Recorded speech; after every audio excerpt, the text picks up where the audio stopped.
ഇത് നമ്മൾ ഈദിൻ്റെ പിറ്റേ ദിവസമാണ് കേട്ടോ. അതായത് മോർണിംഗ് എന്നെ ഇക്കാൻ്റെ ഫ്രണ്ട് വിളിച്ചിട്ട് റെഡിയായി നിൽക്കാൻ പറഞ്ഞിട്ട് ഇക്കാക്ക് വിളിച്ചിട്ടുണ്ടായിരുന്നു. പക്ഷേ ഇക്കാക്ക് ഡ്യൂട്ടിയിലായതുകൊണ്ട് തന്നെ ഞങ്ങളോട് റെഡിയായി നിൽക്കാനായിട്ടോ പറഞ്ഞത്. സത്യം പറഞ്ഞാൽ ഞങ്ങൾ ഈദിൻ്റെ തലേ ദിവസം ഈദ് കഴിഞ്ഞിട്ടുള്ള ദിവസമായതുകൊണ്ട് തന്നെ ഞങ്ങൾ നല്ല പോലെ ടയേർഡായിട്ടുണ്ടായിരുന്നു. പുറത്തൊക്കെ പോയി വന്ന് ഞങ്ങൾ നല്ല പോലെ ലേറ്റ് ആയിട്ടുണ്ടായിരുന്നു കേട്ടോ കിടക്കാൻ വേണ്ടിയിട്ട്.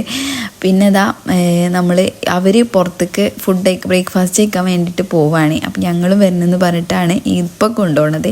ഞങ്ങൾ ഇല്ലയെന്ന് മാക്സിമം പറഞ്ഞു നോക്കി, പക്ഷേ അവർ സമ്മതിച്ചില്ല. കാരണം നമ്മൾ ഇനിയിപ്പോൾ 2 ദിവസം കൊണ്ട് നാട്ടിലേക്ക് പോവുകയാണ്. അപ്പോൾ ഇനിയിപ്പോൾ ആ ഒരു ടൈമിൽ അവരെ സങ്കടപ്പെടുത്തണ്ടല്ലോ എന്ന് കരുതിയിട്ട് ഞങ്ങൾ കൂടിയതാണ്. അപ്പോൾ ഇക്കാൻ്റെ ഫ്രണ്ട് അസിമോളെ മടിയിലിരുത്തിയിട്ടാട്ടോ ഡ്രൈവ് ചെയ്യുന്നതൊക്കെ.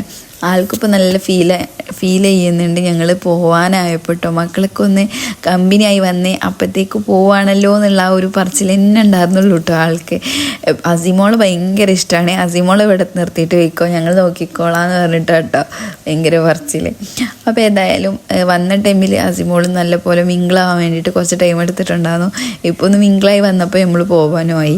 അപ്പോൾ നമ്മളവിടെ എത്തിയിട്ടുണ്ട്. അപ്പം എനിക്ക് സത്യം പറഞ്ഞാൽ ഇവരെ കൂടെ ഫുഡ് കഴിക്കാൻ വരാൻ വേണ്ടിയിട്ട് ഭയങ്കര പേടിയാണ് കേട്ടോ. കാരണം ഇവരോട് എത്ര നമ്മൾ ഈ ഫുഡ് അത്ര മതി എന്ന് പറഞ്ഞാലും ഇവർ സമ്മതിക്കൂല, വീണ്ടും ഇട്ടുകൊണ്ടേയിരിക്കും. അപ്പം ആദ്യം തന്നെ അവിടെ ചെന്നതിന് ശേഷം നമ്മളിതാ ഈ ഒരു പരിപ്പ് വട ഉണ്ടല്ലോ അതാണ് വാങ്ങിച്ചത്. നല്ല ടേസ്റ്റ് ഉണ്ടായിരുന്നു കേട്ടോ. അപ്പോൾ ഇവർ ഈ പരിപ്പ് വടയിൽ കറി കൊഴിച്ചിട്ടാട്ടോ കഴിക്കുക. അതേപോലെ നമ്മളും കഴിക്കണം, അങ്ങനെ എന്നെയും കഴിപ്പിച്ചിട്ടുണ്ടായിരുന്നു കേട്ടോ. പിന്നെ ഇഡ്ഡലി, മട്ടൻ കറി, ഉഴുന്ന് ദോശ, ഓംലേറ്റൊക്കെ വെച്ചിട്ട് ഉഴുന്ന് ദോശ, പിന്നെ എന്തൊക്കെയൊക്കെ വാങ്ങിച്ച് പൊറോട്ട അങ്ങനത്തെ സംഭവമൊക്കെ വാങ്ങിച്ചിട്ടുണ്ടായിരുന്നു. പിന്നെ അവിടുന്ന് നമ്മൾ ഇറങ്ങിയിട്ട് നേരെ അവരെ വീട്ടിൽ പോയത്. ഞങ്ങൾ ഇതിന് മെഹന്തി ഇട്ടേ കണ്ടപ്പോൾ ആളെ മോൾക്കും മെഹന്തി ഇടണമെന്ന് പറഞ്ഞു. അപ്പോൾ എന്തായാലും ഈ ഒരു വിധത്തിലൊക്കെ ഞാൻ ഒപ്പിച്ചത് എങ്ങനെയൊക്കെ ആണ് കേട്ടോ.